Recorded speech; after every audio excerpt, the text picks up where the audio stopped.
conducting this interview at the National Guard Training Center in Seagirt, New Jersey. My name is Michelle Carrara, and today's honored veteran is Lois Woodbury Trudel.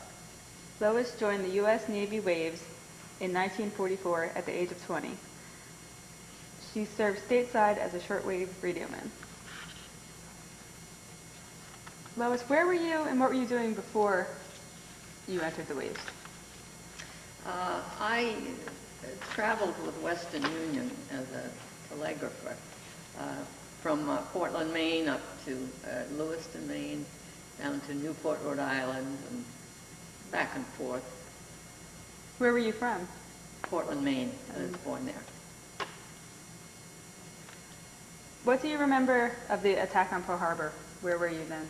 Well, I happened to be ironing that day in the kitchen, and I was alone and heard it on the radio, and I said, oh, gee, I think I better go and tell my mother, who was visiting my father's mother up on the other end of town. So I hurried and got dressed and took the bus up there to let those people know what had happened, because I don't think they had the radio on. And it was devastating, really.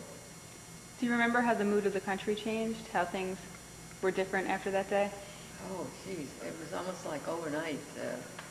People were rallying around the flag and being very upset about what happened in Pearl Harbor. And,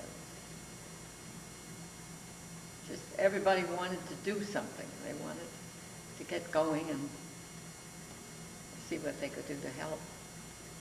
Did you, with your family or friends, did you talk about what was going on overseas at the time, around that time? What was going on both already in Europe and then with the Japanese? A little bit. My father and mother were rather quiet. They didn't discuss too much, but we were well aware of what was beginning to happen.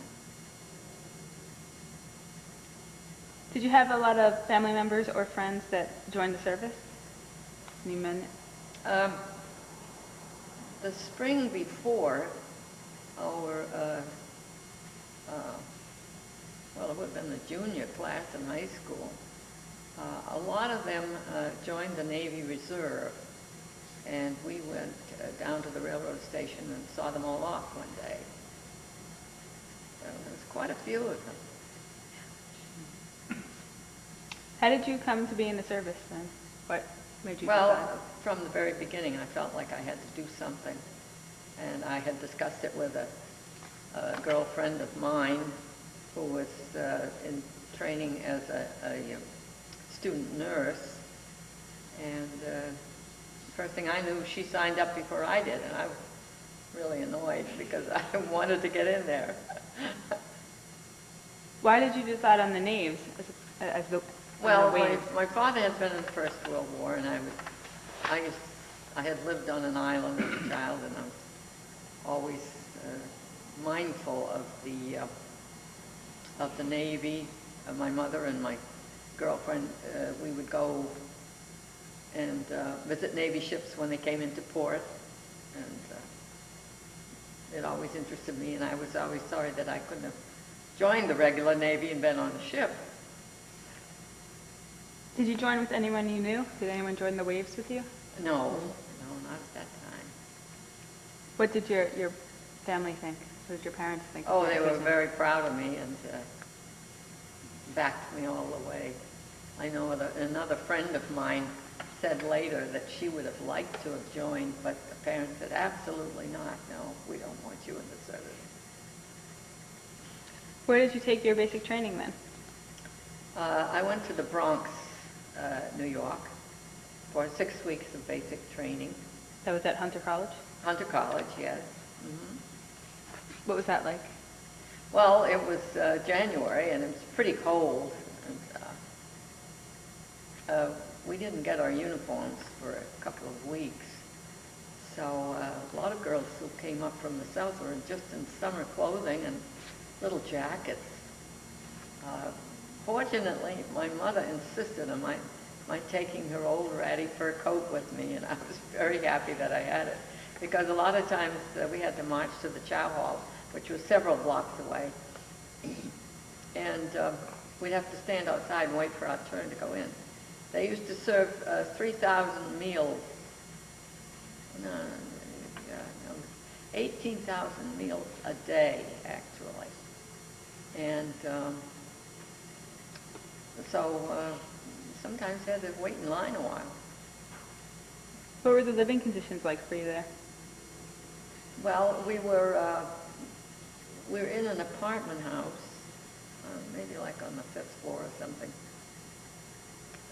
And there were 2 bedrooms with 4 bunks, 4 double bunks in each bedroom and 1 bathroom, which made it rather close living, but we managed. Can you describe what a typical day would have been like there? When did you get up and did you go to classes? Or? Well, around 6 o'clock every morning, this girl who was in charge of waking us up would come in with a long pink negligee with a boa from the neck to the floor, and say, "Okay, you guys, out of bed." And then, of course, we had to take turns going in the bathroom, getting dressed, and getting out. And we had to keep the place clean, of course. But it seemed like every day we always had a little complaint that the floor was dusty. And we wiped it with a dry mop every day. And I said, I got an idea. Let's damp mop it. And I'd be the last one out, damp mop it and put the mop in the closet. Well, it turned out we were doing fine there. Until one day it was my turn to clean the officers' quarters on the 1st floor. And I damp mopped the floor. Well, she came in and she said, "What are you doing?" "Well, I'm cleaning up." She said, "Don't ever do that again." So the next day there was a command on the bulletin board that no one was to damp mop floors. Why was that? I have no idea, except that when the war was over, I took this little piece out of the newspaper that said that they spent $18,000 refinishing the wood floors that we had ruined.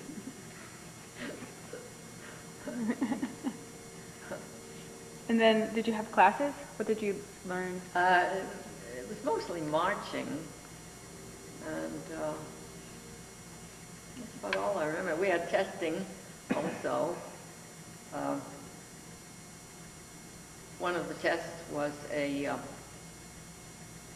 test to see if you could take radio characters, and I did very well on that. So when it came time to, let's say, decide what we wanted to do, we had 3 choices. So I put down radioman, radioman, and radioman, and I got it. Do you think that the experience that you had with Yes, working I'm before sure it did, because I used to take dictation on the typewriter, on the telephone. And so from there, we were assigned to the U.S.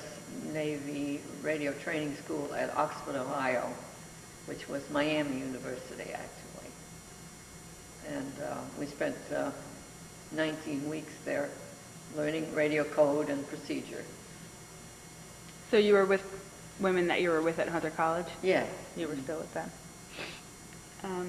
How is that different than the Hunter College training? What was that like? Well, that was strictly classroom training in typing and learning code. Did you stay in barracks or in apartments there? Yes, we had barracks there, and I think there were 4 in a bedroom there. Up to this point, was it what you expected the service would be? Well, I didn't, I just took what came along. It didn't matter to me. I was just willing to go along with what I was told I had to do, so. In Ohio, when you were in Ohio, were you just with women, or were men training there as well? No, we were separated from the men. They had separate classes. And we really didn't see them much. Sometimes on a weekend, if we went to a local movie or something, we'd see them, but we really didn't associate with them very much. Mm-hmm. Were you keeping in contact with any of the men you knew from home that were overseas that you said that you saw? Were you writing letters to anyone overseas? Later on, I did receive a letter from one fellow that I knew in high school that was on a B-17. He was a radio operator also, and he graduated at the same time I did. I knew him slightly, and he wrote to tell me he had seen my picture in the local newspaper, so he was telling me that he had married and he had a young son he had never seen. And so I waited a little while, maybe I waited a month, and I wrote a letter back to him. And a short time after that, I got the letter back, and it was stamped and read, deceased. Mm-hmm. So I never knew what happened to him. Mm-hmm. Where did you go from Ohio then, after that training? We had a week off at the end of the training, and then we went to... Where did you go during that week off? Were you able to back go to home? Portland, Maine. Mm-hmm. My mother came out for graduation, and we went back to Portland, Maine for a week. And then I went on to Suitland, Maryland, which is outside of Washington. And that's where we had our barracks, which was really just apartments that they had taken over. And every day we were bused to Bainbridge, Maryland, where we had more training in Navy procedure and a little bit of what they called radar, but it really, to me, was nothing. It was so crude at that time as to what they would have today in listening or searching out for ships or planes. How long were you there? Let's see.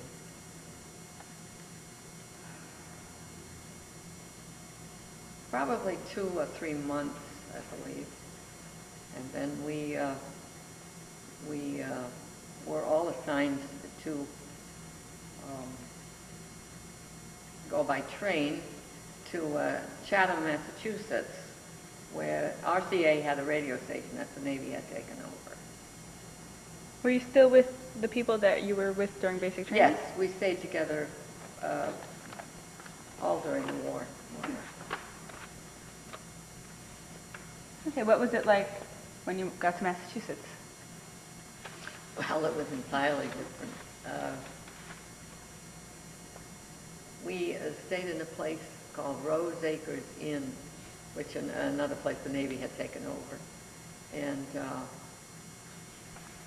it had been a private inn, and it was rather country fancy. All the walls were knotty pine, and we had maple bunks, and it was more or less of a country club atmosphere there. We never had room inspection, maybe once in a while, because most of the women were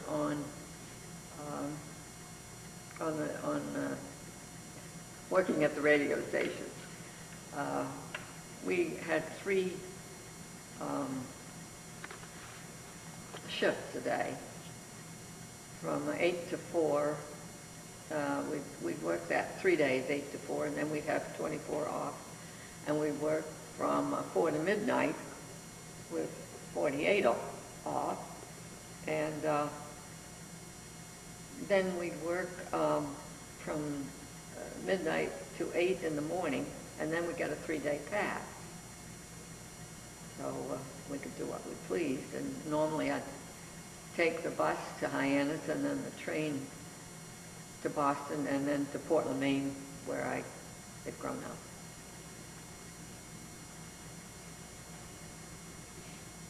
Were there any rules that you had to live by? Was there a curfew or things like that? Well, I don't say there were any special rules, but if we wanted to go anywhere other than work or something, we had to have special permission. That one Christmas, I had a friend who I'd worked at Western Union with, and she lived on Nantucket Island, so she invited me for Christmas over the weekend, like Saturday and Sunday. So I got down there on a Saturday and found out that I couldn't get back Sunday night. No boat. And so we tried first to get a hitch from the Air Navy station on Nantucket, but they weren't flying over the weekend. So I called my commander on the base, and I said, I'm supposed to be in at 6 a.m. on Monday morning. Could I have a 6-hour extension come in at noontime? He said, yes. Okay. So that was fine. And so I took the boat back Monday morning to find out there was no train that day. I said, now what do I do? And I'm walking up from the boat, and an army truck pulls up with a civilian driver, and he said, do you need a lift? And I said, yes. So he said, I'll drive you over to the port, and I don't remember the name of what it was now. Devon, maybe. And he said, you can get a bus from there. So we drove uneventfully to the fort, and I got out, and he said, I'll wait to see what happened. Well, I got a rude awakening when I found out there was no bus. No buses at all from there. And he said, well, I can drive you to the North Shore, but that's as far as I go, and then I have to go back. So we drove there, and I got out of the truck, and I said, now what do I do? So I just started walking, and it wasn't 5 minutes before a car stopped with a civilian driver and 2 other sailors in the car. He said, do you need a lift? And I said, yes. And we got into Hyannis about 5 minutes before there was a bus going back to the base. I thought, oh, this is great. And got the bus back to Chatham, got out of the bus at 5:12, and just as I'm walking up from the main street, 2 officers at the base were driving over to get their lunch, which we had at the men's barracks. And they said, oh, there she is. So that was the end of that story, except when I got back, I had my lunch and got back to the radio station. And they said, well, what did you do, sleep in this morning? Sure. Let's talk a little bit about the work. What was it like, the work that you were doing? Well, what we were doing was listening for communications from German U-boats and weather ships. Periodically, they would come up and send a very short message in Morse code back to Germany, which consisted of 2 W's, indicating weather, and 2 other letters. And in that time, as we would hear that, we were to send a message to headquarters in Washington to alert them to the fact that they were sending at that moment. And it was really a very eerie feeling to hear this 2 very slow W's, which is da-da-da, da-da-da, and then maybe an E, a dit, and then maybe another T or something. It's only recently that I found out from listening to the History Channel that Germany had a grid over the whole European area, and so when they heard this, all they had to do was look up one of those letters, and it told them where the ship was. Now, I have a former friend, well, she's still a friend, but she lives in Skokie, Illinois, and she called me to tell me that her son had found out that this 502 or 3 German U-boat that they had captured during the war was more or less discovered by our group of women, not perhaps at Chatham, but we had stations from Eastport, Maine, all the way down to and through the Caribbean, with mostly the men were on the outer shores, but we were on the East Coast. And so somehow or other we picked up this signal, and the Navy captured the ship and was able to command it, take it over, before they were able to blow it up. And so they took it back to Bermuda to hide it, because they discovered 2 Enigma machines on board. And they didn't want the Germans to know that they had them, which was a big plus for us. Did you ever hear the code, that code, the Enigma code? Did you ever hear the code that went through those machines, through the Enigma So machines? that code went through those Enigma machines, Mm-hmm. but I never heard it come over the machine. No, 'cause I was never anywhere near that. Mm-hmm. How often did you hear messages? Not very often at all, because this was the end of 44, so some of these U-boats had been sunk, one off the Jersey Shore actually, and I was on a certain frequency, so I didn't hear all frequencies. Every radio operator had a different frequency to cover. How close was Chatham to the coast? Did you have to have blackout windows and? Yes, we did. You had to have all that. One interesting thing that happened, that we'd just gotten there, and I guess it was September, and there was an alert that there was going to be a hurricane coming through. And so they went to the men's barracks and said, we'd like some volunteers to come and take care of the wave. And I guess there was a general stampede when that happened to get about 6 guys to come over and let's say, guard us or whatever they had to do. And they would come through each one of the barrack rooms and make sure that everybody was safe.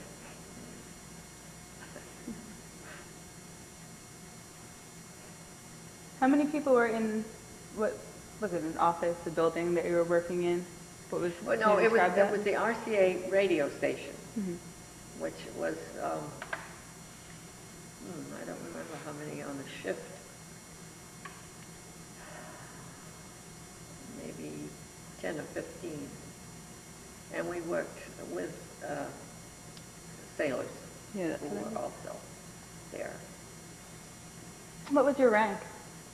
Well, I only made 3rd class radium, and I took a look at the 2nd class book, which started out with math, and I was terrible in math, so I said, oh, forget it, and I just closed the book.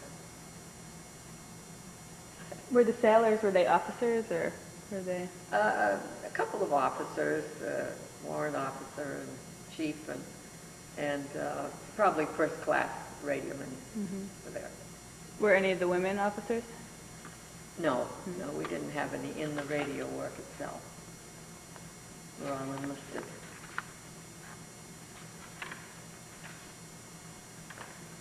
Was there anything unusual that happened in that time that you were there? Anything that stands out? Other than your holiday story.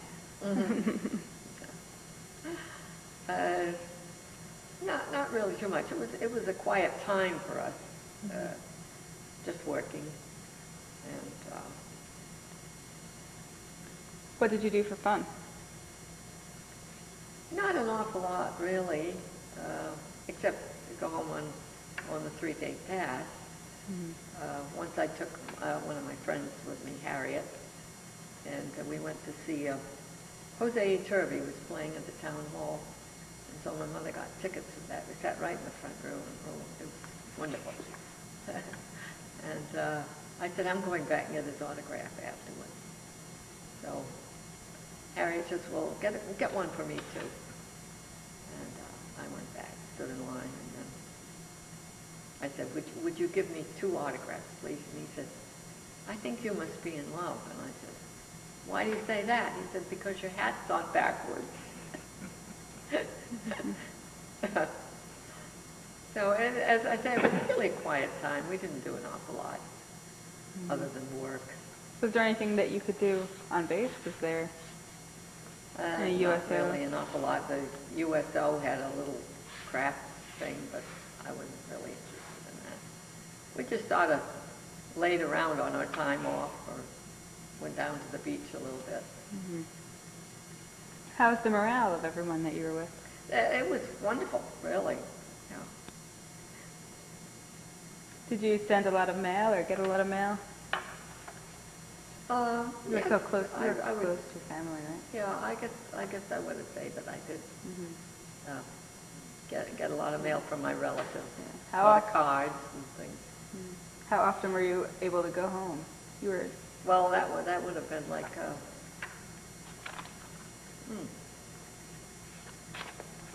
almost every week and a half. I don't think I went home every single time. Were you there when the war ended in Europe on VE Day? Yes, we were. How did you hear that news? Oh, wow. Can't remember exactly. There again, we just celebrated among ourselves. We didn't. Yeah, I was going to say, was there a celebration? Was there? Not really. Not really much of anything. Was it after the war ended in Europe that you were supposed to go to Washington to? No, I didn't go to Washington. Since they would have been more or less closing down most of the station, we had the whole. I think there was 40 of us. Took the train to Seattle, Washington. That was kind of uneventful, but when we got to Chicago, it seemed they were going to put a couple of troop cars behind us. But the Lieutenant Posey didn't care much for that idea of having men behind us where we could fraternize a little bit. So she had them put the troop train. Oh, well, wait a minute, they would have been in front of us. That was it. And so she had them put the troop train behind us with a locked door. Then I think it was in Nebraska. There's a town out there that would, every troop train that came through, the women of the town made sandwiches and brought apples and juice and things on the train for everybody who was in the service. I thought that was the most remarkable thing they did. And otherwise it was uneventful. We got in Seattle around 5 o'clock at night. And of course we were thinking of the evening meal. But when the lieutenant spoke to an SB, a shore patrolman, who was a poor little 17-year-old and didn't know much of anything as far as protocol goes, he said, well, I was told to let you all go to the YMCA for the night. She said, well, we'll see about that. No, she said, we can't do that. So she went off and she saw every admiral in that district. And she came back 2 hours later. She said, okay, girls, everything's all set. Just get on the buses. Don't worry about your luggage. That was put on another bus, a truck or something. And we went to the dock, and there we got a ferry over to Bainbridge Island, where we were going to be stationed. We got to the barracks, and it was like 10 o'clock at night, I think. So they said, well, drop everything. We're going to eat now. And they took us down to the chow hall. And the commissary officer and one other wave made us scrambled eggs and ham and toast and coffee and stuff. And then we went back to the barracks, and they had even made our bunks for us. And I thought, geez, I wonder how that's going to set with these women out here. Well, it didn't set too well, because we were due to take training in Japanese code.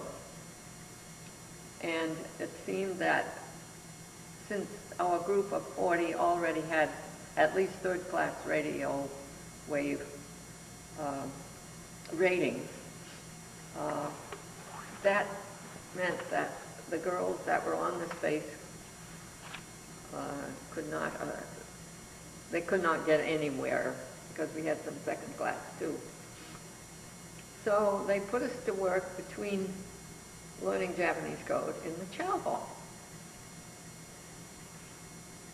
Well, that's one of those things we had to do, mop the floors, and unfortunately they had dishwashers, so we just had to put stuff in the dishwasher and do that. So in between times, when we weren't doing anything else, we played pool. And we were on the backside of Bainbridge Island,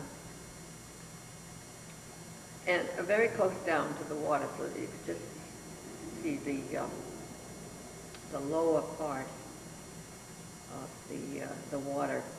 And one day I'm starting to shoot, and I said, boy, that is some big ship going by, because you could just see the bottom part of this huge ship slowly going by. You couldn't hear a sound. It was just silent. And they were going to, I forgot the name of the town now, where they would repair ships that had been damaged during the war. That night, I had a call from a cousin, and he was on that ship. That happened to be the Pittsburgh. The Pittsburgh had been off the Sea of Japan, and in a typhoon had lost about 30 feet of its bow. And it had a temporary bow on it, I guess, in Hawaii, and was going to get a permanent one affixed to it. So he said, well, we're going to be in town for a while. Do you think you could scare up a few girls? And we'll meet you in Seattle. So that night we met with several of the guys and several of the girls, and went to see a wrestling match. Another time we went to see a baseball game, and went swimming in Lake Washington, and had a general fun time with these guys. One of the trips over, while we were going to meet them, I happened to meet a corpsman who had just come back from the islands, and he was saying how I don't know which island it was, but he said the water was pink because of all of the casualties. And that really brought the war much closer home to me. But the day after we got there, as a matter of fact, they took us by a boat over to where they were repairing ships. And here's what was the name of that? The Bunker Hill, I believe, that had a huge hole in the deck and right out through the side. And that really brought the war right up close then. That we really, saw it at a closer range and felt more affected by it and by the men who had been hurt and killed by things like that.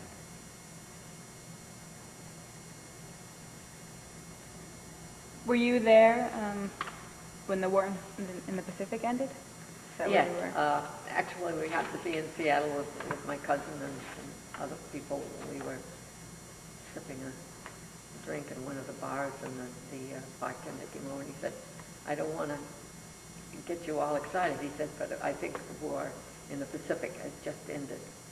So we did celebrate that and went out on the streets and were shouting with people and dancing around a little bit. It was a wonderful time, a wonderful point to get where the war was over. Had you heard about the atomic bomb dropping? What was your opinion on that? Yes, yeah, that was horrendous when that happened. Mm-hmm. I couldn't quite believe that something like that would happen. It was, we were all stunned by it.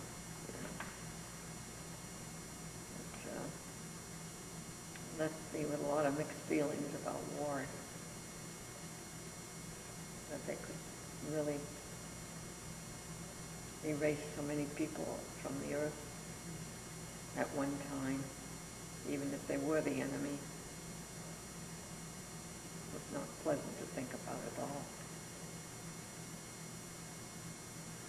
So what happened for you after the war ended in both? Well, we were there for a while, and then they wanted some, they said, would anybody like to volunteer to go somewhere else, because there's nothing else to do here. So I said, well, hey, how about it? So we got 6 girls together, and we said we'd volunteer. And we're all set to go, all packed and everything. And the night before we were going to leave, they came to us and said, we're sorry, we made a mistake. We wanted men, not women, because we were going to put you on the train to San Francisco and then put you on a slow boat to China, which we didn't even know what was going to happen prior to that. But instead of that, we took the train to San Diego. Some of the girls got off at Los Angeles, and we worked in the centers to arrange transportation for the men coming back from the Pacific, back to the East Coast. Did you hear any of the stories of what happened over there? No, we were on this island in San Diego Bay. As a matter of fact, when we first got there, the first afternoon, it was around 4 in the afternoon, and we're walking along the boardwalk of this, the island there. And we saw a light flashing from a ship tied up in the harbor. And somebody ran and got a flashlight, and they answered them. They said, would you like to come to the movies tonight? We said, why, sure, why not? So around 7:30, this boat pulled up, and we got in and went over to the ship. Well, the blackout was still on, and so the ship was all dark, except for the top deck, where they were playing a movie, which was bright, lit up, and it was ridiculous, but the war was really winding down by then. So we said, well, we'd like to see the radio room. And one of the girls, Lorraine, said, gee, these decks are so uneven. I said, well, Lorraine, look, here, we're going in the radio room, and there's a bulkhead here. You got to step over it. And there's all these bulkheads along the ship's deck. Oh, okay, all right. Well, she kept grousing about it. Finally, when we left, she found out that she'd lost the heel of her shoe. And got home, and she said, well, gee, I don't want to lose that pair of shoes. So the next day, she persuaded one of the other girls, who was a very quiet person, they took the ferry back to San Diego, and then a boat over to these 4 DEs that were tied up. And of course they got on the first one and they had to go to the 4th one over a gangplank. And all the way along, of course, the guys were whistling out portholes at them.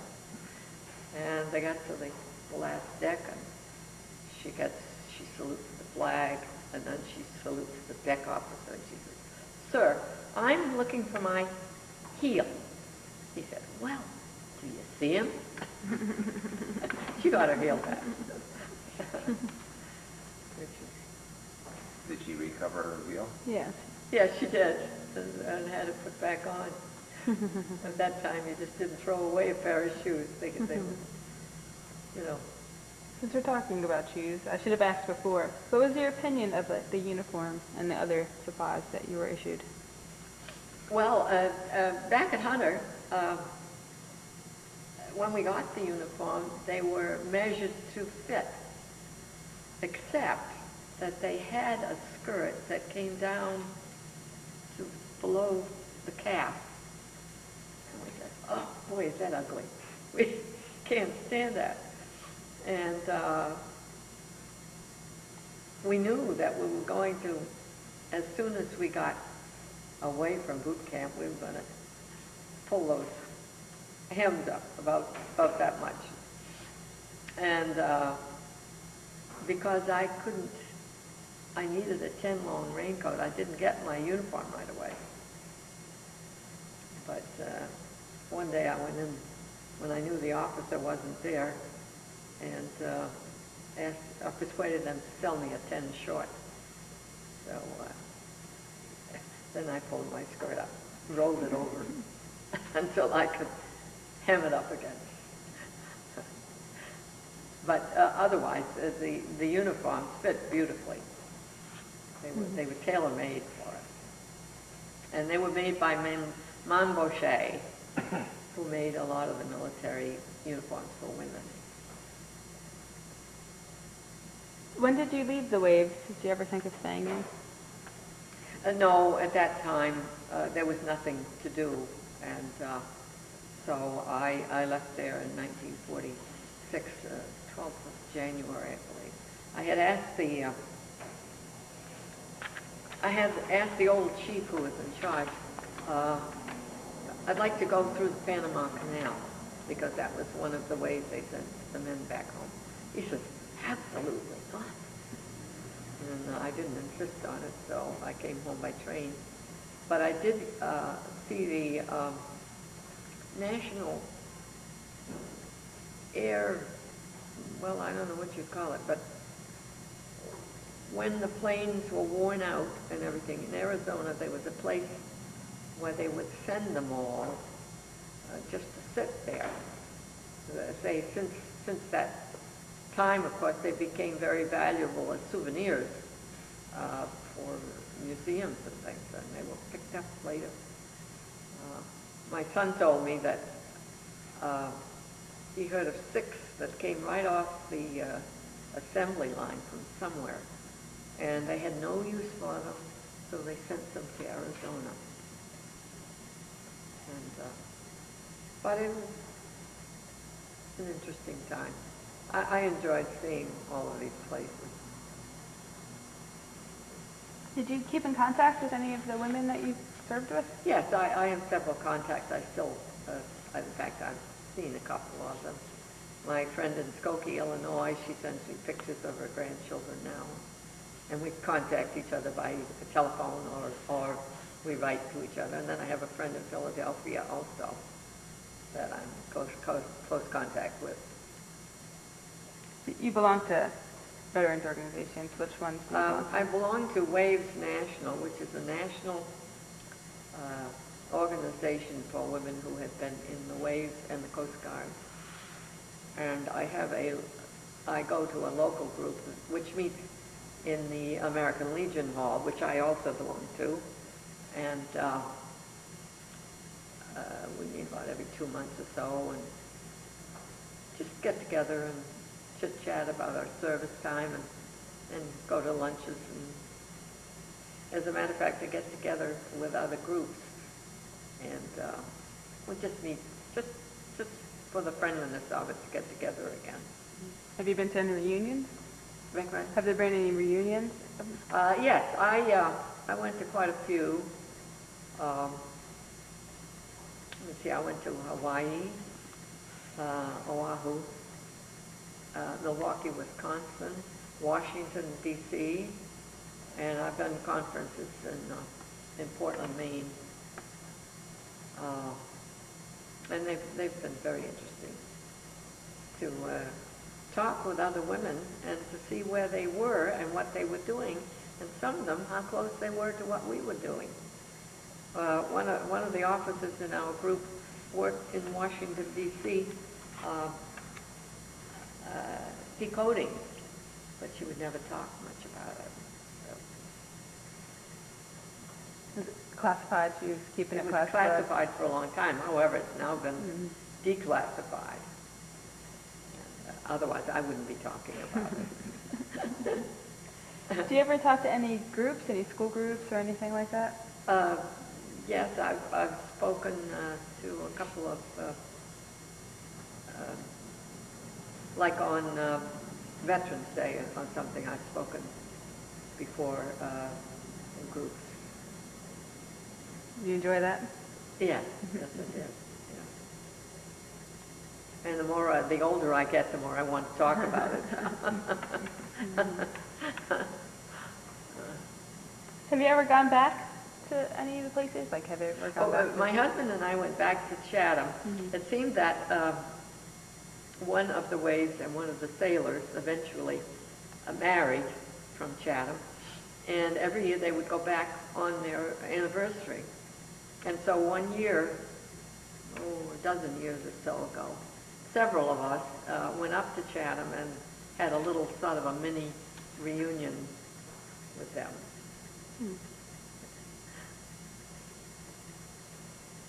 What do you think that people today or in the future should learn from your experiences in the service or other people's experiences in the service? I think a lot of people are surprised at what we did at that time. It was a breakthrough for women, really, to get into the military. And of course now they're into all phases of it. Right up to the front lines at times, too. But we feel like we were well, I can't say instigators, but we started things off for women more. You were a pioneer. I guess, yes, I guess I was a pioneer. If you could go back, would you make all the same choices and do it again? Oh, yes, definitely. Sure. Whatever they had to offer, I would take on. Yeah. Well, thank you. I don't have any more questions. Thank you very much. Oh, no, but That's it's very very nice. Which hat is this? Well, this was my this was my first hat. Oh, okay. And then after a few months, they came up with this hat, and this is my original pin that I kept on here, which I wear proudly So now. you didn't wear that one anymore? You switched to that hat? It would have been switched to this hat, yes. Okay. Yeah. So, let's see, this was my original pin identification to get onto the radio base in Chatham, Massachusetts, and you couldn't get in without it. You had to have it. So, Is that American Theater Vision? this, actually, after the war, I had a letter from the Navy Department giving me a Navy unit commendation. And it was so secret still at that time that they didn't say why, but I knew why. So it's got run over by a car, so it's a little... Why did you get it? Why did you get the commendation? For my work with the U-boat, thinking radio code and learning Japanese code also. An interesting thing you might want to know is that we, a few years ago, went back to Seattle to visit, and my brother-in-law took us over to Bainbridge Island. Now, they had taken down the radio station and all of the antennas that were up. But this 12-foot thick chunk of concrete was still there and in still good condition. And a friend of his who was interested in radio astronomy took it over and started an astronomical society there. So that is now in place, working on the old Navy radio station. I think I was going to show you, oh yeah, this, when I first went by train to the Bronx, we had to wear this on our coat so that they knew who we were. And this is a picture of me that time. I guess my official picture. I've kept a lot of things that I had at the very beginning, and then there are some other things in there. Further on, there's some pictures of my friends. This is interesting. This is telling you about the tests that you had to take. Was this to get in the wave? This was the instructions that they gave us. Different procedure things.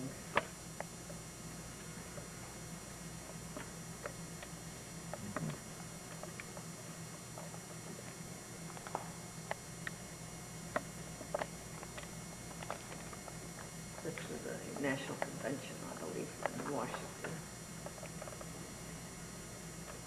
In 84.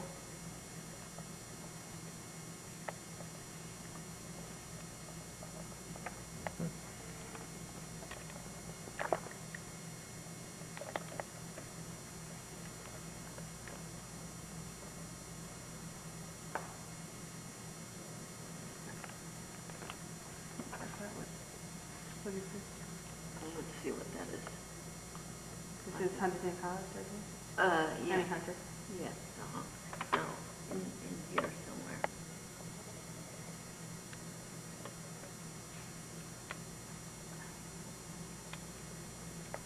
On the 50th anniversary of the founding of the UNICEF, they invited us there to attend the dedication of a stained glass window with the wave symbol in it.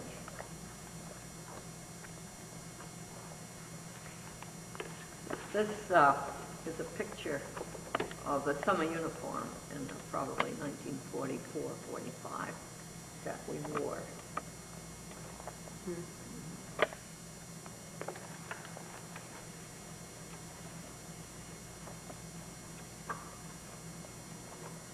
What is this picture from? This is a picture of my husband and I with the sort of the symbol that the local Waves group means. It's called Jersey Colonial Waves. We chose the name Colonial because of the significance of the revolution in Morristown, New Jersey, where I live. Well, you were Veteran of the Year Yes. in 92. This was given to me by the American Legion for some of my work. And I was a chaplain for a while with the American Legion and also the adjutant for quite a few years. It kept you busy? Must have kept you busy. It did keep me busy for quite a while, yes.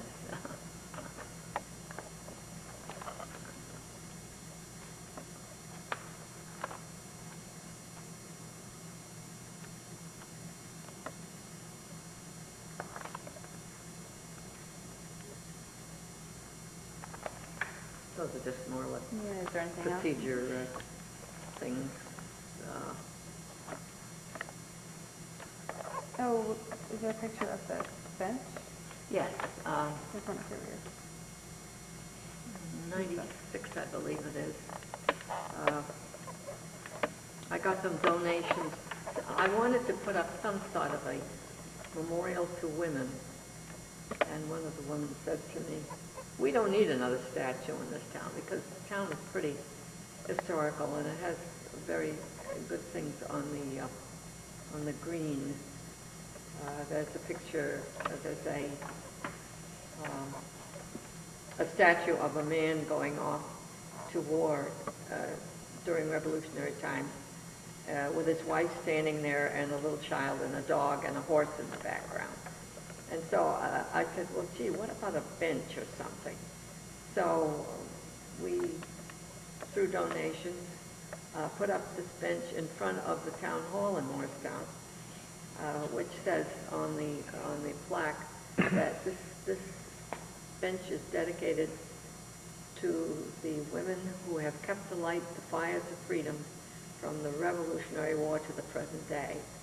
And it's very well used because there's a clinic in the town hall, and a lot of people come from out of town there, so it gets a lot of use. And this is a picture with my grandson. All right. Is there anything else? No, I don't. Well, thank you very much. Thank you. It's been a pleasure. Well done, guys.